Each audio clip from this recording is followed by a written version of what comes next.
The gunshot echoed across the Montana prairie like thunder in a cloudless sky, causing Florence Tucker to flinch as she brought the wagon to a sudden halt. Dust billowed around her, momentarily obscuring her view of the narrow trail that wound its way through the golden grasslands toward Willow Creek. The year was 1876, and Florence had traveled nearly 500 miles to start anew, leaving behind the remains of a life that had crumbled to dust in Kansas City. "Steady there," she whispered to the horses, her gloved hands tightening on the reins.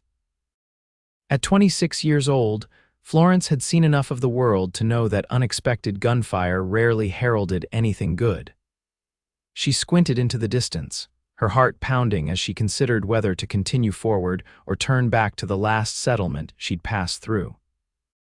Before she could decide, a figure on horseback appeared over the rise, followed by another smaller rider. The lead horseman was tall and broad-shouldered, his face partially obscured by the wide brim of his hat. As they drew nearer, Florence could see that the second rider was just a boy, no more than 10 years old. "Madam," the man called out, raising his hand in greeting as he approached her wagon. His voice was deep and rough, like stones rolling down a mountainside. "Apologies for the shot." "Rattlesnake on the trail. Didn't mean to startle you." Florence nodded, studying him carefully. His face was weathered by sun and wind, with deep lines around his eyes that spoke of both laughter and hardship. He wore a faded blue shirt under a worn leather vest, and his revolver had already been returned to its holster. "No harm done," she replied, releasing the breath she'd been holding. "I'm Florence Tucker, heading to Willow Creek to take up the position of schoolteacher." The man removed his hat, revealing hair the color of wheat with threads of silver at the temples. "Frank Lawson," he said. "This here is my son, Daniel." He gestured to the boy who rode up beside him, a smaller version of his father with bright, curious eyes and a mop of unruly brown hair. "Pleased to meet you, Miss Tucker," Daniel said with surprising formality, though his gaze was fixed on her wagon filled with books and personal belongings. "You're the new teacher?" Frank asked, his expression impossible to read. Florence nodded. "That's right." The town council wrote that they were in desperate need after their previous teacher left rather suddenly. Frank laughed, a short, rusty sound as if he didn't use it often. "Mildred Hofstetter didn't leave so much as flee, claimed our town was too wild and uncivilized for a woman of her standing." He shook his head. "Hope you're made of sterner stuff, Miss Tucker." "I believe I am, Mr. Lawson," Florence replied, lifting her chin slightly. "I've been teaching for 8 years, including a year at a mining camp in Colorado. Little intimidates me these days." Something flickered in Frank's eyes, respect, perhaps, or skepticism. "Well then, we're headed to town ourselves. If you'd like an escort, we'd be happy to oblige." Florence considered the offer. The journey had been long and lonely, and the thought of company, even that of strangers, was appealing. Besides, traveling with locals might offer protection from any less savory characters on the trail. "I would appreciate that, thank you." Frank and Daniel positioned their horses on either side of her wagon, and they continued along the trail together. As they traveled, Daniel peppered Florence with questions about where she'd come from and what books she'd brought, his enthusiasm for learning evident in every inquiry. "Pa says reading's important," Daniel explained. "Says a man who can't read is at the mercy of those who can." Frank looked slightly embarrassed at his son's disclosure, but nodded in agreement. "My late wife, Elizabeth, taught me my letters. Always wanted Daniel to have more schooling than I did." Florence noticed how his voice softened when mentioning his wife, and how the lines around his mouth deepened with what could only be grief. "Your son seems bright," she said. "I look forward to having him in my classroom." "He's a good boy," Frank replied simply, then fell silent again. As they approached Willow Creek, Florence began to see why Mildred Hofstetter might have found the place challenging. The town was raw and rough-hewn, with muddy streets and buildings that seemed to lean against each other for support. A couple of saloons appeared to be doing brisk business despite the early hour, and several men lounging outside gave Florence appraising looks as she passed. Frank noticed her expression. Towns growing faster than folks can build proper. Cattle business brings in cowboys, and the silver mine up north brings miners, not always a gentle mix. I didn't come west expecting gentility, Mr. Lawson, Florence replied. This drew another of his rare smiles. No, I don't suppose you did. They stopped in front of a small building with a weathered sign declaring it the Willow Creek School. Next door was a modest cabin with a small porch, teacher's quarters, Frank explained. Council had it fixed up for you. It's not much, but it's solid and dry. Florence felt a wave of relief. After weeks of travel and uncomfortable lodgings, even a simple cabin of her own sounded luxurious. Thank you for escorting me, Mr. Lawson, Daniel, she said as she climbed down from the wagon. I appreciate the kindness. Pa owns the ranch just outside town, Daniel volunteered, the Lazy L. We're in town most Saturdays for supplies. Frank nodded. If you need anything before the council members come to welcome you, we'll be at the general store for another hour or so. As they rode off, Florence turned to examine what would be her home for the foreseeable future. The cabin was indeed small but appeared sturdy. Inside, she found a single room with a pot-bellied stove, a narrow bed, a table with 2 chairs, and a bookshelf. Someone had left a bouquet of wildflowers in a jar on the table, a welcoming touch that brought tears to her eyes after her long journey.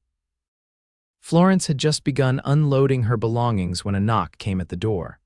A woman with silver-streaked dark hair and a kind face stood on the porch holding a covered dish. Miss Tucker, I'm Dorothy Williams, wife of the mayor. Thought you might appreciate a hot meal after your travels. Florence welcomed her gratefully, and within minutes Dorothy had helped her unpack and was filling her in on the town and its inhabitants. Frank Lawson's got the biggest cattle spread in these parts, Dorothy explained as they sat at the table sharing the stew she'd brought. Good man, fair employer, been through a rough patch since Elizabeth died 3 years back. Typhoid took her and their youngest, a little girl named Sarah. Florence's heart ached at the thought. That explains the sadness I saw in his eyes, Dorothy nodded. He doesn't socialize much anymore, keeps to himself except for town business and church. That boy of his is the only bright spot in his life, smart as a whip, that Daniel. Over the next few weeks, Florence settled into life in Willow Creek. The school had 15 students ranging from 6 to 16 years old, including Daniel Lawson, who proved to be as intelligent as Dorothy had claimed. He devoured books faster than Florence could provide them and often stayed after class to discuss what he'd read. It was through Daniel that Florence began to learn more about Frank Lawson. The boy spoke of his father with obvious pride and affection, describing how he could track any animal, calm the wildest horse, and had once faced down 3 cattle rustlers single-handedly. He doesn't laugh much anymore, Daniel confided one afternoon as he helped Florence organize new books that had arrived from Denver. Not since Mama and Sarah died, but he's a good pa, reads to me every night, even when he's tired from ranching.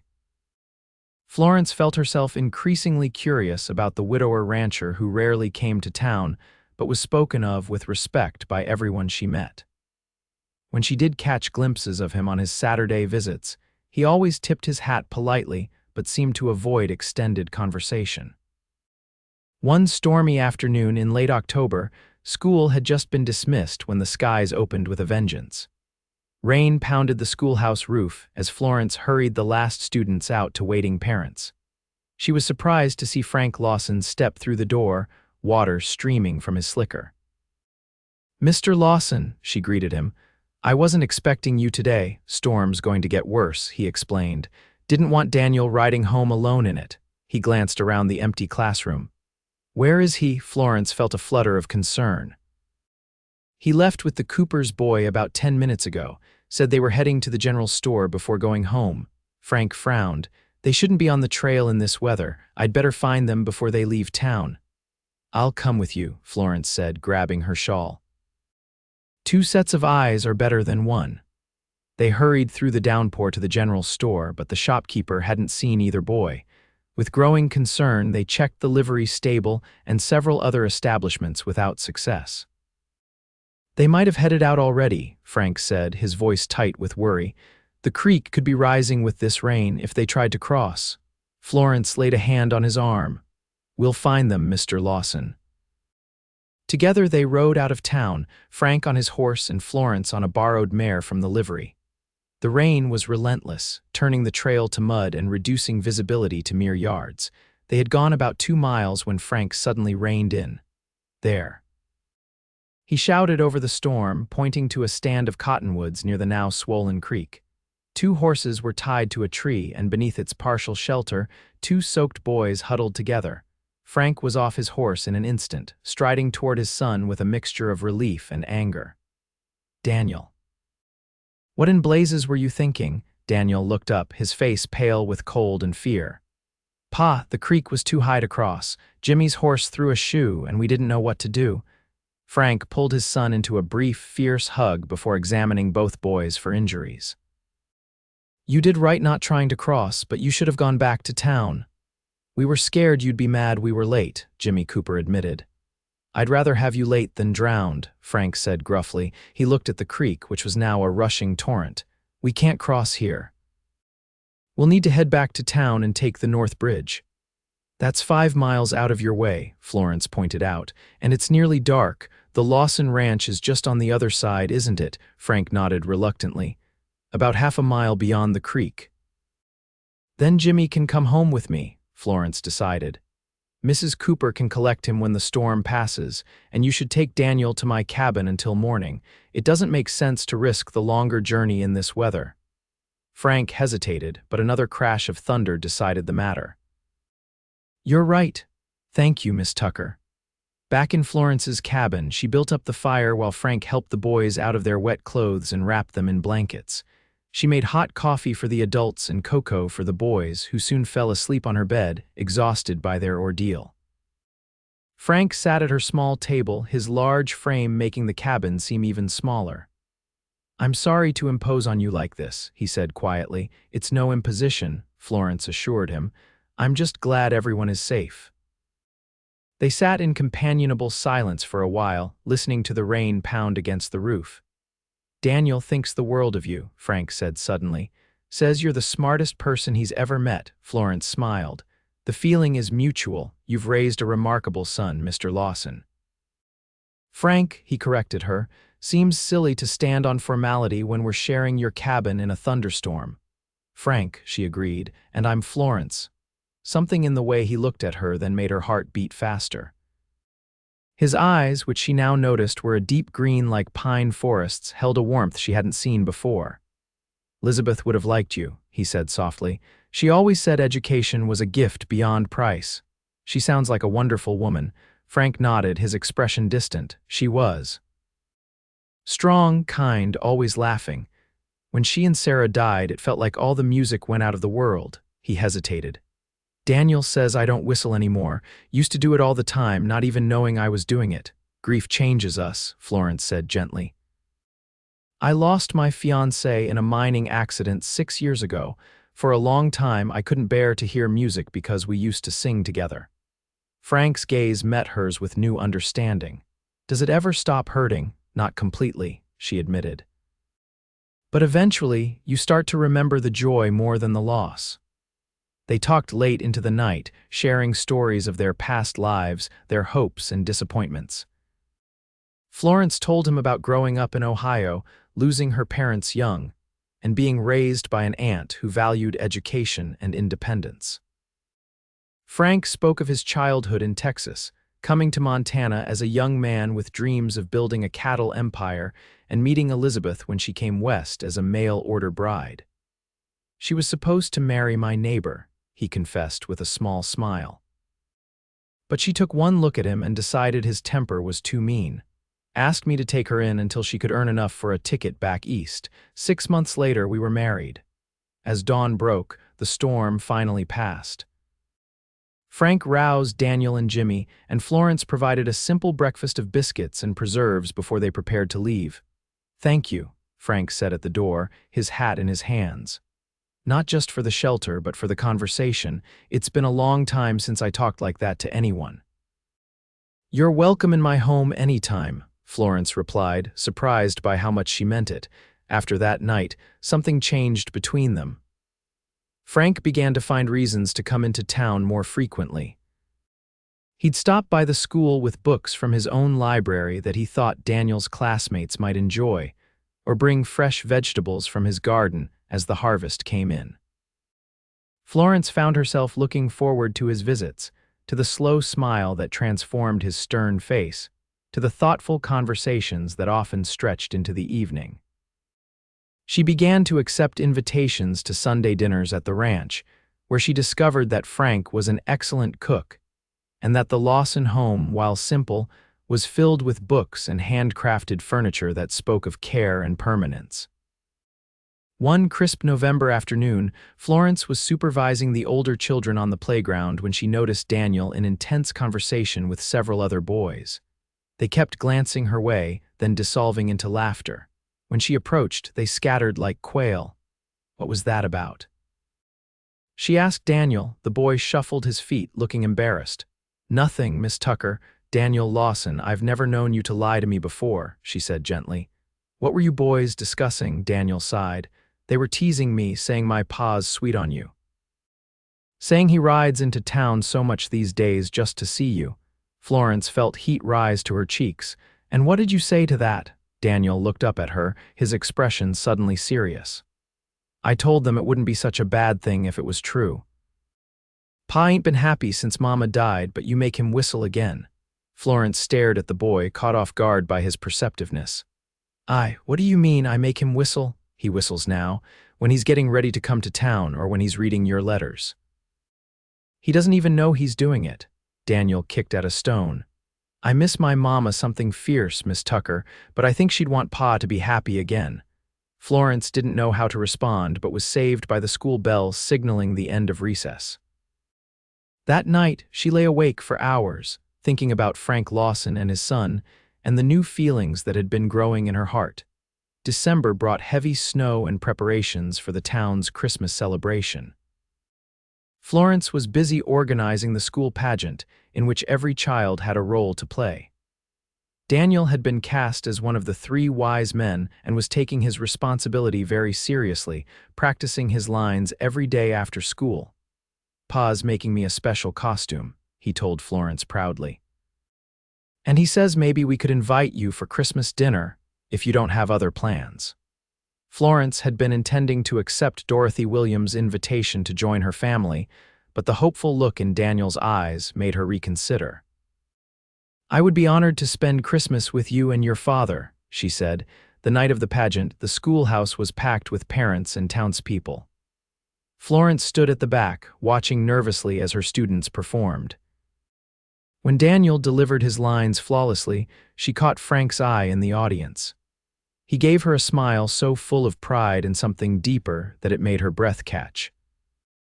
After the performance, as families gathered to collect their children and offer congratulations, Frank approached her with a small wrapped package. "Merry Christmas, Florence," he said, handing it to her. "I know it's a few days early, but I wanted to give you this tonight." Florence unwrapped the gift to find a beautiful hand-carved wooden box with wildflowers inlaid in different colored woods on the lid. "Frank, it's exquisite," she whispered, running her fingers over the smooth surface. "Open it," he urged gently. Inside was a delicate silver locket on a fine chain. When she clicked it open, she found a tiny portrait of Daniel on one side. The other side was empty. "It belonged to Elizabeth," Frank explained quietly. "Daniel thought you should have it, the empty side." "Well, we thought you might want to choose what goes there." Florence looked up at him, her eyes filling with tears. "This is too precious a gift. I can't accept something that belonged to your wife." Frank took her hands in his. "Elizabeth would want you to have it, and so do I." He hesitated, then added in a low voice, "I never thought I'd feel this way again, Florence. Never thought I'd meet someone who could bring light back into my life the way you have." Around them, parents and children were still celebrating, but Florence barely noticed them. All she could see was the man before her, his eyes revealing feelings that matched her own. "Frank," she began, but was interrupted by Dorothy Williams calling for everyone's attention to announce the serving of refreshments. The moment broken, Frank stepped back. "We'll talk more at Christmas," he promised. Christmas Day dawned clear and cold, with sunlight sparkling off fresh snow. Florence put on her best dress, a deep blue wool with lace at the collar, and pinned her hair up carefully. Around her neck, she wore the silver locket, which now held a tiny photograph of herself that the traveling photographer had taken when he passed through town the previous week. Frank arrived to collect her in a sleigh, Daniel sitting proudly beside him. The boy chatted excitedly all the way to the ranch, telling Florence about the presents he'd already opened that morning and the special dinner his father had prepared. The Lawson home was decorated with pine boughs and candles, a cheerful fire blazing in the hearth. The dining table was set with Elizabeth's best china, and delicious smells wafted from the kitchen. "It's beautiful," Florence said, taking in the cozy scene. "Daniel did most of the decorating," Frank told her, helping her remove her coat. "Said we needed to make it special since you were coming." Dinner was a festive affair with roast beef, mashed potatoes, carrots glazed with honey, and fresh bread. Daniel kept them entertained with stories from school and questions about Christmases past. When they'd finished eating, he insisted on clearing the table himself. "I need to check on something in my room," he announced mysteriously. "You two talk." As Daniel disappeared down the hall, Frank shook his head with a smile. "Subtle, isn't he?" Florence laughed. "About as subtle as a herd of buffalo." Frank's expression grew serious. "Florence, there's something I need to say to you." He took her hand across the table. "When Elizabeth died, I thought that part of my life was over. I focused on Daniel, on the ranch, on just getting through each day. I didn't expect to ever feel love again." Florence's heart began to race as he continued. "But then you came to town with your books and your ideas and your kindness. You brought color back into a world that had gone gray. You made me remember what it feels like to look forward to tomorrow." He squeezed her hand. "Daniel noticed it first.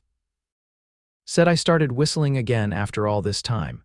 "He told me," Florence said softly. "He said I make you whistle." Frank's smile was tender. "You do that and more, Florence Tucker. You make me want to build a future again. If you'd consider it, I'd like that future to include you." Florence felt tears spring to her eyes. "Are you proposing, Frank Lawson?" "I am," he said simply. "I love you, Florence, and I hope you might feel something for me too." Before she could answer, Daniel burst back into the room holding something above his head. "Look what I found hanging on the ceiling beam." They both looked up to see Daniel holding a sprig of mistletoe, a mischievous grin on his face. "Daniel," Frank began in a warning tone, but Florence was already laughing. "Your son is indeed as subtle as a herd of buffalo," she said, rising from her chair. "But in this case, I believe we should honor the tradition." She moved around the table to stand before Frank, who got to his feet looking both hopeful and uncertain. "You haven't answered my question," he reminded her. "Yes," she said, her voice steady despite the happy tears threatening to spill over. "Yes, I will marry you, Frank Lawson." His face lit with joy, and he pulled her into his arms, kissing her with a tenderness that spoke of love both new and enduring. Daniel whooped with delight, dancing around them with the mistletoe still clutched in his hand. "I knew it," the boy crowed. "I knew you'd say yes." When they finally broke apart, Florence kept her arms around Frank's waist, unwilling to let go. "How long have you two been plotting this?" she asked, looking from father to son. Daniel grinned. "Since the storm, Pa couldn't stop talking about you after that night." Frank had the grace to look slightly embarrassed. He's exaggerating, but not by much. They spent the rest of Christmas Day planning their future together. They would marry in the spring when the wildflowers bloomed across the prairie. Florence would continue teaching until the end of the school year, then decide whether to stay on or focus on helping Frank with the ranch and perhaps starting a family of their own. "I have a Christmas gift for you two," Florence told Frank as the evening drew to a close. From her handbag, she withdrew a small package wrapped in brown paper and tied with string. Frank opened it carefully to find a silver pocket watch. Engraved on the back were the words, "For all our tomorrows, with love, Florence." "It's perfect," he said, his voice husky with emotion. "I'll carry it always." Daniel, who had been watching them with satisfaction, suddenly yawned widely. "I think I'll go to bed now," he announced. "You probably want to kiss some more." Frank laughed, a full, rich sound that Florence realized she'd never heard from him before. Smart boy. But you're right about bedtime. It's been a big day. After Daniel had been tucked in, Frank and Florence sat before the fire, her head resting on his shoulder as they talked softly about their hopes for the years ahead. I never expected to find love in Willow Creek, Florence confessed. I came here to start over, not knowing what I was looking for. And I wasn't looking at all, Frank replied, pressing a kiss to her forehead. But sometimes life brings you exactly what you need, even when you don't know you need it. As the fire burned low, Florence heard a soft sound and realized that Frank was whistling a gentle tune, probably unaware he was doing so. She smiled and snuggled closer, her heart full to bursting with love for this man and his son who had become her family. Spring arrived in Montana with a riot of wildflowers and new beginnings. On a perfect May morning, with the scent of sage and prairie roses filling the air, Florence Tucker became Florence Lawson in a simple ceremony attended by the entire town of Willow Creek. Daniel stood proudly at his father's side, beaming as Florence joined them at the altar. "We're a family now," he whispered as she took her place beside them, "just like I wished for." As Frank took her hands in his, Florence knew that she had found not just a husband but a home, a place where love had been reborn from grief, and where the sound of whistling would fill their days for years to come.